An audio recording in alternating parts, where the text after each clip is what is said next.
tatagumpay ka sa buhay. Kung ano man ang iyong pinapanalangin, makakamtan mo ito. Because of your word, tayo rin gumagawa kasi.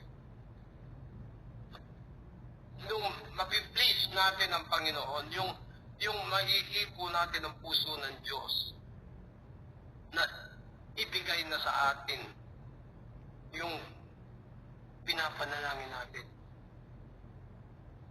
Tayo